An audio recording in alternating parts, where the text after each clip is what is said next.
Hello everyone, मेरा नाम है संजय और आप देख रहे हैं basic to advance. In this video I will solve a very conceptual question related to SFD and BMD. I will find out the reactions at the support under the different loading condition. तो चलिए शुरू करते हैं।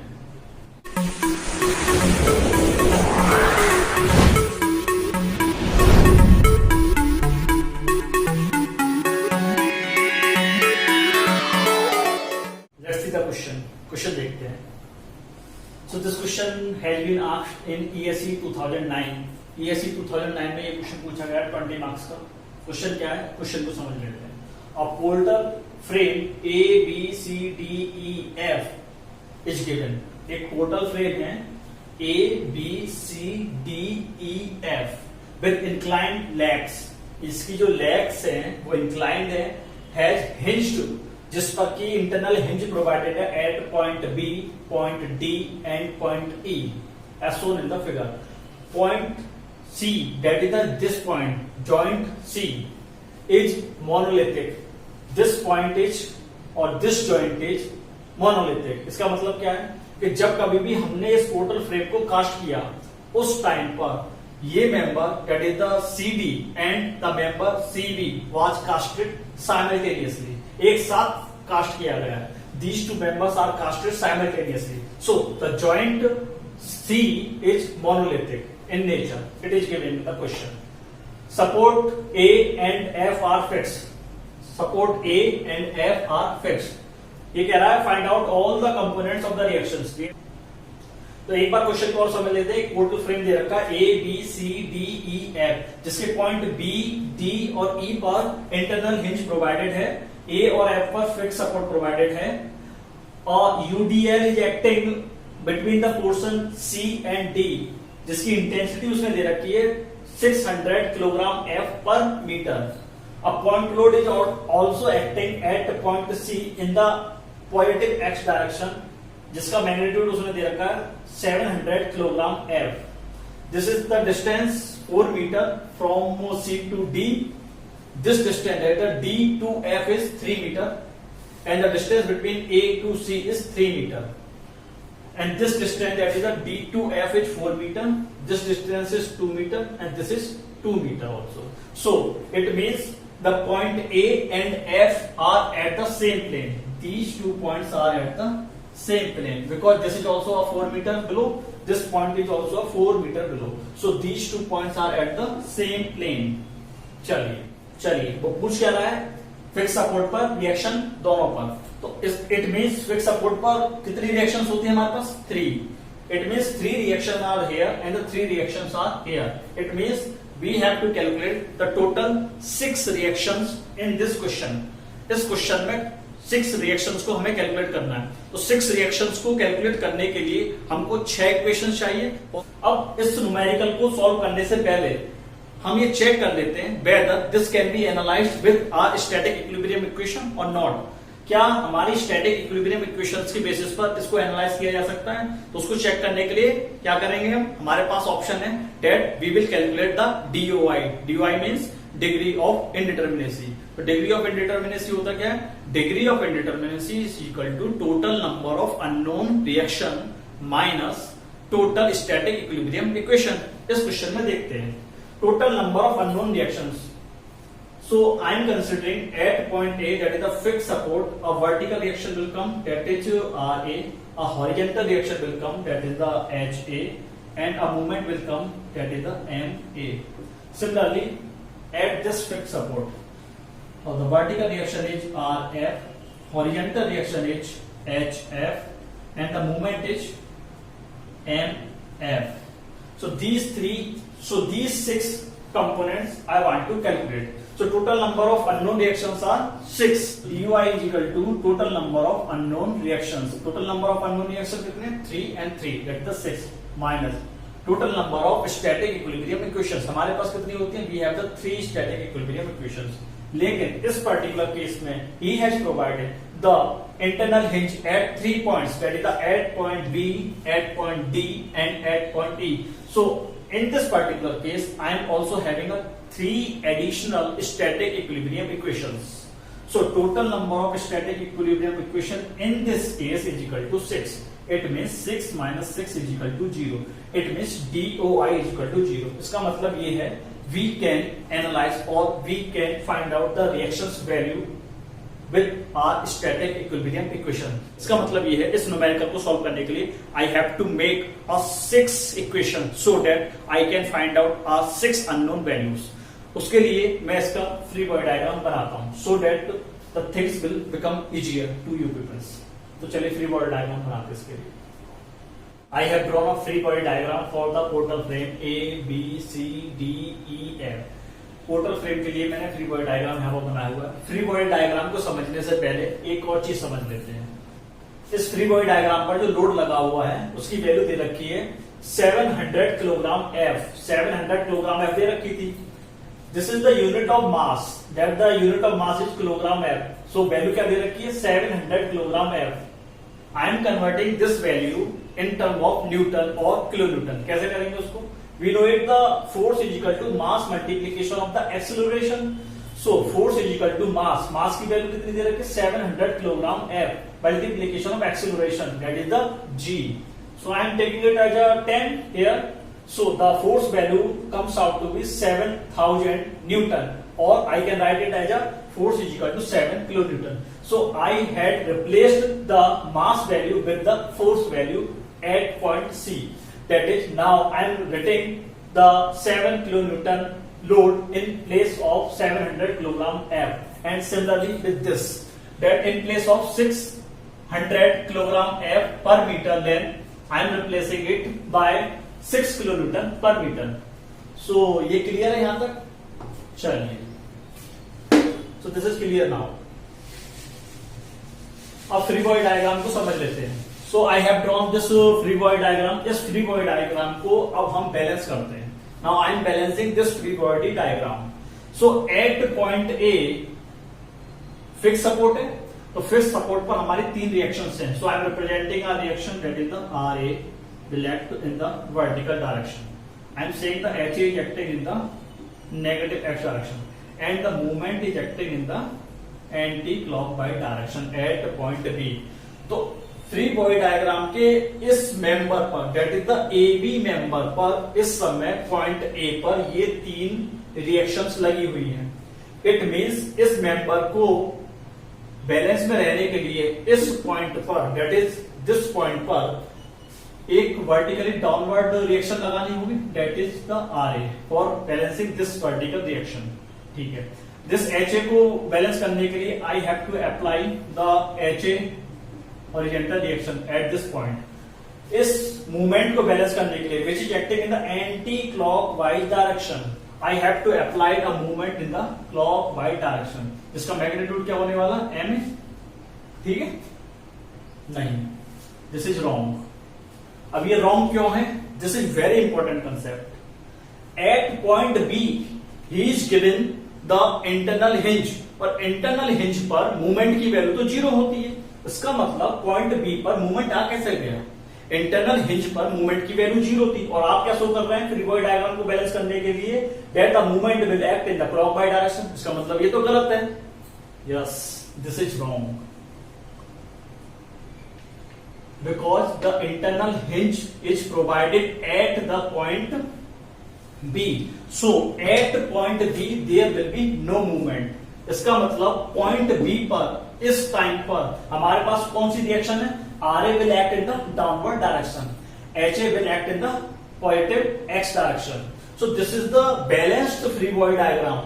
Don't be confused with that at point A anti-clockwise movement is acting, but at point B there is no movement, because it is given in the question that at point B internal hinge is provided. So at the internal hinge movement is 0. चलिए, अब इस point B पर downward direction में हमारे पास RA लगा हुआ है. It means इस पॉइंट पर मुझे अपवर्ड डायरेक्शन में RA लगाना पड़ेगा. This HA is acting in this direction, so इस पॉइंट पर HA will act in this direction. चलिए, अब इस पॉइंट को देख लेते हैं, इस मेंबर को देख लेते हैं. पॉइंट F पर फिक्स सपोर्ट है हमारे पास. तो फिक्स सपोर्ट पर रिएक्शन जो डेवलप होने वाली है, I am saying that RF upward direction में, HF in the horizontal direction and the movement also will act. So I am taking the movement in the anti-clockwise direction, that is the MF. I am representing it by MF. चलिए अब point F पर ये तीन reaction work कर रही हैं. It means point E पर अगर मुझे इस मेंबर को फ्री बॉडी डायग्राम के इस मेंबर को इक्विलिब्रियम में रखना है, then I have to apply a downward RF at this point E and I have to apply plus x direction HF value, and I have to apply the movement that is here at point F. It is acting in the anti-clockwise direction, so in this case I have to apply the movement in the clockwise direction. But similar at point E, internal hinge is provided, so there will be no movement at point E. चलिए अब इस point के इस member को देख लेते हैं, DE member को देखते हैं. At point T downward direction में RF लगा हुआ है, इट मींस अपवर्ड डायरेक्शन में RF लगेगा. This is acting in the positive x direction, so I am applying it in the negative x direction. चलिए इस पॉइंट पर बात कर लेते हैं. इस पॉइंट पर डाउनवर्ड डायरेक्शन में RF लगेगा और इस डायरेक्शन में HF लगेगा. इस मेंबर पर बात कर लेते हैं, that is the CD member पर बात करते हैं. तो CD मेंबर के इस पॉइंट पर, that is the D point पर एक अपवर्ड डायरेक्शन में रिएक्शन लगेगी और this is acting in the positive x direction. So D point पर इस डायरेक्शन में रिएक्शन जो आने वाली है horizontal, that will be the HF. तो this is the balanced free body diagram. Now this is the balanced FBD. अब question ये है कि सर आपने हर मेंबर को तोड़कर दिखाया, लेकिन इस मेंबर को आपने तोड़कर नहीं दिखाया. That is the BC member आपने तोड़ा नहीं. अब हमने क्यों नहीं तोड़ा? क्योंकि क्वेश्चन में दे रखा है that at point C, that is the joint C is monolithic. Monolithic means whenever we will draw the free body diagram, we have to take these two members simultaneously, because these two members are casted simultaneously, so we cannot separate the member BC and CD. Clear है? चलिए अब हम अपनी reactions को calculate करते हैं. इसका मतलब ये है कि मुझे 6 रिएक्शन चाहिए. इसका मतलब 6 इक्वेशंस मुझे बनानी पड़ेंगी. इस क्वेश्चन को सॉल्व करने में हमको एक वैल्यू की जरूरत पड़ने वाली है, that is this value. So I want to calculate this value. I am representing it this point as a B dash. Now for finding out the value of x, I am doing something, that is I am taking the triangle A, I am taking it like C dash. Okay, so in the triangle AC dash C, in triangle AC dash C, I am taking the tan theta. So tan theta is equal to height. Height is given as a 4 meter divided by the horizontal distance at the base, that is 3 meter. So this is the tan theta from the triangle AC dash C. Now I am taking the small triangle here, that is the B dash C. So small triangle B dash C. I am taking the tan theta. So tan theta is equal to height, that is the 2 meter, upon base, that is the x. So this is the tan theta. This also a tan theta. So I am putting these two value equal. So I am putting the value of tan theta. Tan theta is equal to 4 by 3. Is equal to tan theta 2 by x. So the value of x is coming out to 1.5 meter. So this x value is equal to 1.5 meter. ये value अभी हमारे काम में आने वाली है, इसलिए मैंने इसको पहले ही कैलकुलेट कर लिया है. अब इतनी कैलकुलेशन करने की हमें जरूरत नहीं थी. अगर हम अपना कॉमन सेंस यूज करें, then we can easily find out the value, this value as 1.5, because these two triangle, let's consider these two triangle. This is the 3 meter, this is 4 meter. Now in this small triangle, this is 2 meter. It means in the similar manner, because this is the same inclined line, तो theta तो same रहने वाला ही है. इसका मतलब 3 metre पर 4 metre मिलना है हमके लिए. इट मीन्स 3 मीटर पर 4 मीटर हाइट हमें मिल रही है. इसका मतलब ये है 2 मीटर पर कितना बेस मिलने वाला है? 1.5 metre. Simple. So we can simply analyze these things. चलिए अब हम वो इक्वेशन जानने की कोशिश करते हैं जिनको हम बनाने वाले हैं. Now I am applying our static equilibrium equation. Static equilibrium equation को आई एम अप्लाइंग। तो मैं कंसीडर करता हूं ये portion, I am considering this portion, I am considering this portion, okay, I am considering this portion. तो मैं कौन सा पोर्शन कंसीडर कर रहा हूं? Portion B C D. I am considering portion B C D for applying our static equilibrium equation. B C D इस portion को मैं कंसीडर कर रहा हूं। So I am applying the summation F X is equal to 0। तो horizontal direction में इस portion में कौन कौन सी रिएक्शंस आ रही हैं उनको देख लेते हैं। At point B, I am having this reaction. This is acting in the negative x direction, so I am taking it as a negative.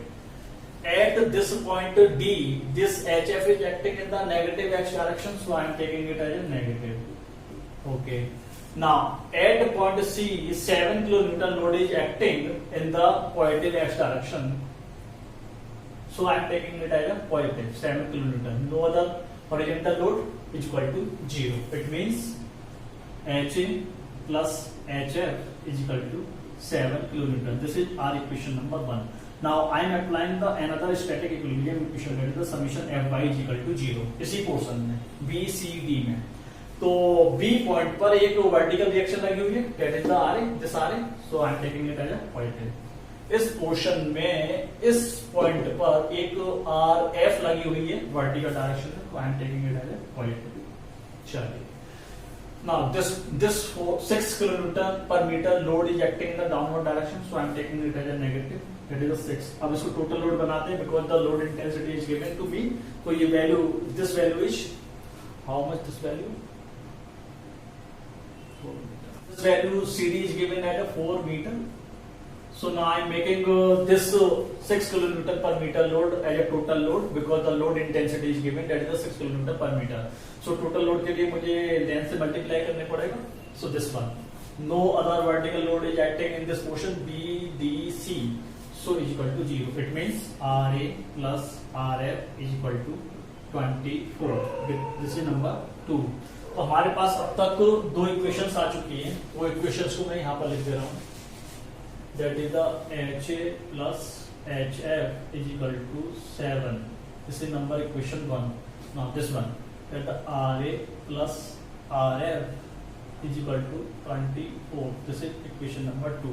I am removing this because of scarcity of space। Now I am applying a third static equilibrium equation, that is the summation of the moment। I am taking the moment about point D। So I am taking the moment about point D by considering this similar portion, that is the BCD। तो चलिए, this RA is acting in the upper direction, so I am taking it positive because this will provide the clockwise movement about the point D, so I am taking it as a positive। अब इस distance को देख लेते हैं, how much is the distance? This much। So this is the 1.5 meter and this is 4 meter। It means 1.5 meter plus 4 meter is the distance। चलिए, this HA is passing from this point, so HA will provide the clockwise movement, so I am taking it as a positive HA multiplication of the perpendicular distance। So this much is the distance perpendicular, that is the 2 meter is given, so this is 2 meter। Now D point पर अगर मैं movement calculate कर रहा हूँ, then the 7 kilonewton load is passing from the point D, so no movement due to this 7 kilonewton load। अब इस load की वजह से मूवमेंट कैलकुलेट करते हैं। तो this load will act at its CG, so at its CG, okay. तो ये टोटल जो लेंथ है 4 मीटर है। It means this will act at a distance of 2 metre from point D and similarly 2 metre from point C. So this load will provide the anti clockwise movement, so I am taking it as a negative. तो negative में अब total load बना लेते हैं उसको भी। So total load is 6 multiplication of 4. This is the total load which will act at a distance of its CG. So this is the 2 meter distance.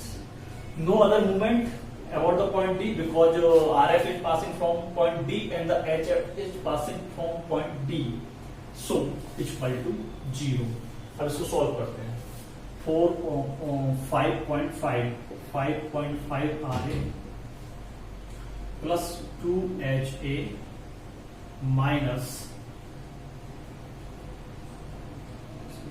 0। So this is our equation number 3. अब तक हमारे पास 3 equations आ चुकी हैं. We got the 3 equations. So that is the 5.5 RA plus 2HA is equal to 48. This is equation number 3. चलिए next equation को देखते हैं. Now I am applying our next static equilibrium equation. जिसके लिए मैं एक पोर्शन कंसीडर कर ले रहा हूं DE. I am considering now this portion I am considering this portion, that is the DE portion. So considering portion DE portion को consider करने पर I am taking the moment at the point D while considering this portion. So I am applying, that is the summation of the moment at the point D must be 0 for making it in equilibrium. So at point E हमारे पास कौन कौन सी reaction set कर रही है वो देख लेते हैं. RF is acting in the upward direction, so I am taking it as a RF is acting in the upward direction. This will provide the anti-clockwise movement about the point D. This will provide the anti-clockwise movement, so I am taking it as a negative. This is the RF. So now I want this distance. So this is given as a 1.5 meter to me. I had already calculated similarly. The x value, that is the 1.5 meter. अभी calculate की थी हम. So this is the 1.5 meter. चलिए. Now this HF is acting in the negative x direction. This HF will provide the clockwise movement about the point D. So I am taking it as a positive. So positive HF. अब ये कितनी distance over कर रहा है? This distance, और this is the distance, that is the 2 meter.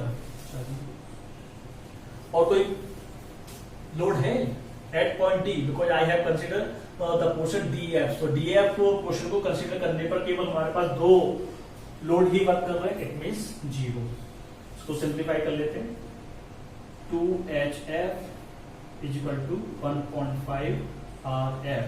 So this is our equation number 4. सो हमारी equation number 4 आ चुकी है. That is the 2HF is equal to 1.5 RF. This is our equation number 4. हम next equation बनाने की कोशिश करते हैं. नेक्स्ट इक्वेशन के लिए I am considering this portion, that is the AB portion. I am considering this portion, this AB portion. इस portion को कंसिडर कर लेता हूं. That is the considering portion AB. I am considering portion AB.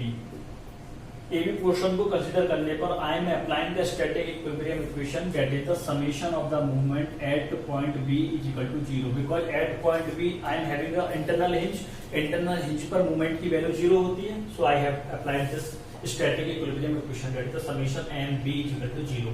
तो चलिए B के about movement लेते हैं by considering this portion only. So at a point A, RA is acting in the upward direction. This RA will provide a clockwise movement about the point B. So I am taking it as a positive RA. This is the distance, similar distance. So that is the 1.5 meter. So this is the 1.5 meter. I know it. So 1.5 meter. चलिए. Now this HA will provide a clockwise movement. So I am taking it as a positive. So HA multiplication of the this distance is 2 meter and 2 meter. So this is a 2 meter. है ये 2 meter. चलिए. Now this MA is acting in the anti-clockwise direction. MA is acting in the anti-clockwise direction. So I am taking it as a negative. That is the negative MA is equal to 0. क्योंकि point B पर जो है वो point B पर ही पास हो रहे हैं. It means this is, इसको सिंप्लीफाई कर लेते हैं. 1.5 RA plus 2HA is equal to MA. This is our equation number 5. चलिए अब इसको रखते हैं. हमारी इक्वेशन आ चुकी है 1.5 RA plus 2HA is equal to MA. This is our equation number 5. अब हमारे लिए एक इक्वेशन और बनानी बाकी रह गई है. So for that I am considering this portion. That is the EF portion. So I am considering EF portion for making the another equation. So I am applying static equilibrium equation, that is summation of the moment at point E is equal to 0. Because E पर internal hinge है हमारे पास, तो internal hinge पर moment की value 0 होती है. So I am applying this static equilibrium equation, that is the summation m E is equal to 0. तो चलिए, RF is acting in the upward direction. तो RF E के about anti clockwise movement provide करेगा. This will act in the anti clockwise direction. So I am taking it as a negative RF. How much is the distance? This is the distance. So this will similar 1.5 meter. So I am taking it as 1.5 meter. HA will provide the clockwise movement. So I am taking it as HF. Sorry, HF. This is the distance. So your distance similar है. This is the 2 meter. So this is the 2 meter. So I am taking it as 2 meter. चलिए.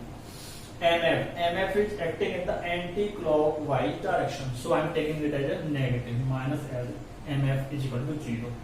No other load. चलिए अब इसको simplify कर लेते हैं. 2HF minus 1.5 RF is equal to NF. This is our equation number 6. तो हमारे पास कौन सी इक्वेशन आ चुकी है? Now I am having equation number 6, that is the 2HF minus 1.5 RF is equal to NF. This is our equation number 6. चलिए, इसका मतलब ये है, इस पोर्टल फ्रेम से हमको जो रिएक्शन कैलकुलेट करनी है उसके लिए जो 6 इक्वेशंस रिक्वायर्ड थी वो हमने सारी कैलकुलेट कर ली है. हमने 6 इक्वेशंस बना ली है. अब सिंपल मैथमेटिक्स है कि इन 6 इक्वेशंस को यूज करके हमें अपनी वैल्यूज फाइंड आउट करनी है. तो मैथमेटिक्स की यूज में अब इस पोर्टल फ्रेम का कोई यूज नहीं है, because this is a simple math. Now I will use the simple math for finding और extracting the value from these 6 equations. चलिए, तो फिर मैं इसको रिमूव कर देता हूं. I am removing this one.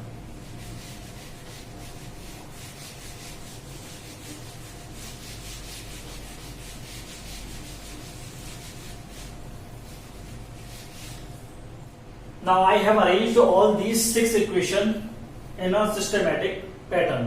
अब इन 6 इक्वेशन से हम अपनी वैल्यूज को कैलकुलेट करेंगे. So this is a very simple math. अब उस मैथ को हम यूज कर रहे हैं. So for that I am taking this is a standard equation, RA plus RF is equal to 24. इसको मैं एक स्टैंडर्ड इक्वेशन के रूप में देख लेता हूं और इस इक्वेशन को यूज करता हूं. Now I am using this equation, that is the 5.5 RA plus 2HA is equal to 48. इस इक्वेशन को मैं कन्वर्ट करने की कोशिश कर रहा हूं इस फॉर्म में. तो इसके लिए मुझे RF को रिप्लेस करना पड़ेगा. इस इक्वेशन से मुझे HA को रिप्लेस करना पड़ेगा. तो HA को रिप्लेस करने के लिए मैं क्या कर रहा हूं, इस इक्वेशन की हेल्प ले रहा हूं. That I am taking the help from equation number 1. तो मुझे यहां से HA की वैल्यू कैलकुलेट करनी है. Then the HA will 7 minus HF. So I am putting this HA value in this equation, that is the 5.5 RA plus 2 bracket में HA की जगह 7 minus HF is equal to 48. It means 5.5 RA plus 14 minus 2 HF is equal to 48. Now I have to replace the HF value in terms of RF. For that I am using this equation number 4. That is 2HF is equal to 1.5 RF. इसका मतलब क्या है? It means the HF is equal to 1.5 divided by 2 RF. It means HF is equal to 0.75 RF. So I am putting this value in this equation. That is the 5.5 RA plus 14 minus 2 HF की जगह मैं replace कर सकता हूँ 0.75 RF is equal to 48. It means 5.5 RA plus 14 minus 1.5 RF is equal to 48. It means 5.5 RA minus 1.5 RF is equal to this is the 34. So I am taking it as a equation number 7. Now with this equation and this equation, now I am having two equations. That is this equation RA plus RF is equal to 24 and this equation 5.5 RA minus 1.5 RF is equal to 34. So two equation, two unknown. आप calculate कर सकते हैं. RA की value calculate करके आ जाएगी आपके पास. RA आ रहा है 10 kilonewton. This is coming out to be in the upward direction. That is simple. Now RF is coming out to be, RF की value आ रही है 14 kilonewton, which also come in the upward direction. So this is the value of RF. This is the value of RA and RF. चलिए अब इन values को use करते हुए others values को calculate कर लेते हैं. So I am using these two values for calculating the other values. So अगर मेरे पास RF है, now I am having the RF, then I can calculate the HF value. So I am calculating the HF. HF is equal to 0.75 multiplication of the 14 is equal to HF value कितनी आ रही है 10.5 kilo Newton, which is acting in this direction. चलिए now हमारे पास HF आ चुका है. अब हम क्या निकाल सकते हैं? Now I can calculate the HA value. I can calculate the HA value. So HA is equal to 7 minus HF is equal to 7 minus HF की वैल्यू हमने कैलकुलेट किया 10.5 kilo Newton. It's come out to be minus 3.5 kilo Newton. That is the HA value which is acting in this direction. अब ये negative side क्या indicate कर रहा है? Negative side indicate, हमने जो डायग्राम ड्रॉ किया था उसमें HA की जो वैल्यू को रिप्रेजेंट किया था that is in this direction, that is the negative x direction. अब ये जो वैल्यू आई है नेगेटिव 3.5 किलो न्यूटन, इसका मतलब ये है जो HA लगेगा that will be in the positive direction, that is the 3.5 kilo newton in the positive x direction. So I can write the HA like this or I can write the HA like this. Both are correct. Now other values को find out कर लेते हैं. So I can put the value in this equation, equation number 5. Equation number 5 में value calculate करने पर हमारे पास MA की value आ सकती है, that is the 1.5 RA. RA calculate करने के बाद आया था 10. चलिए प्लस 2 HA की वैल्यू अभी आई है minus 3.5 kilo newton is equal to MA. It means 15 minus 7 is equal to MA. तो MA is equal to 8 kilo newton metre. So this is the value of MA. अब question ये sir आपने ये वाली value क्यों ले ली? हमने इसलिए नहीं ली क्योंकि हमारे साइन कन्वेंशन फिक्स्ड है. हमने जो ये इक्वेशंस बनाई है उसमें पहले से ही इंडिकेट कर रखा है that the HA will act in this direction, RA will act in this direction, MA will act in this direction. So this value coming out to be HA is equal to minus 3.5. अब इस value को केवल हम अपने diagram में change कर देंगे. लेकिन अगर इस वैल्यू को हमें कैलकुलेशन में यूज करना then I have to take this value that is the minus 3.5 for the further calculation. I will not take the value of the 3.5 kilo newton as a positive. Must be remembering this point. तो मैंने क्या किया, इस negative 3.5 kilo newton को value को equation number 5 में put किया with the value of RA so that I can calculate the value of MA. तो MA की वैल्यू कैलकुलेट करके आई है 8 किलो न्यूटन मीटर. चलिए एक वैल्यू और रहेगी हमारे पास, उसको और कैलकुलेट कर लेते हैं. MF value is left. So for that I am using the equation number 6. So 2 multiplication of HF. HF की वैल्यू निकल के आई 10.5 minus this one that is the minus 1.5 RF. RF हमारे पास कैलकुलेट होकर आया था 14 is equal to MF. So this is 21 minus 3/2 of 14 47 30 21 is equal to MF. It means MF is equal to 0. This is cancel out. Kilonewton meter. So the value of MF is equal to 0 kilonewton meter. चलिए अब इन values को लिख देते हैं. जी ज्यादा तो calculation करने के बाद हमारे पास क्या वैल्यू निकल के आएंगे उन वैल्यूज को लिख लेते हैं. That the RA is coming out to be 10 kilo newton in the upward direction. RF is coming out to be 14 kilo newton in the upward direction. HF is coming out to be 10.5 kilo Newton in this direction. HA is coming out to be minus 3.5 kilo Newton in this direction, or I can write it like 3.5 kilo Newton in the positive x direction. MA की value calculate करने के बाद आई थी 8 kilo newton metre which will act in the anti clockwise direction. This is acting in the anti clockwise direction. MF की value calculate करने के बाद आई है 0 किलो न्यूटन मीटर. तो दीज आर द रिजल्ट्स. ठीक है. So like this you can solve this type of the numerical problem. This question was asked in ESE 2004 of 20 marks. तो आसानी से सॉल्व किया जा सकता है इस चीज के लिए. ठीक है. So this is the end of this video. In this video I covered a very conceptual question. If you have any problem related to this question, then please comment to me. और अगर आपको video पसंद आया हो, then please like, subscribe and share this information with the needy peoples. With this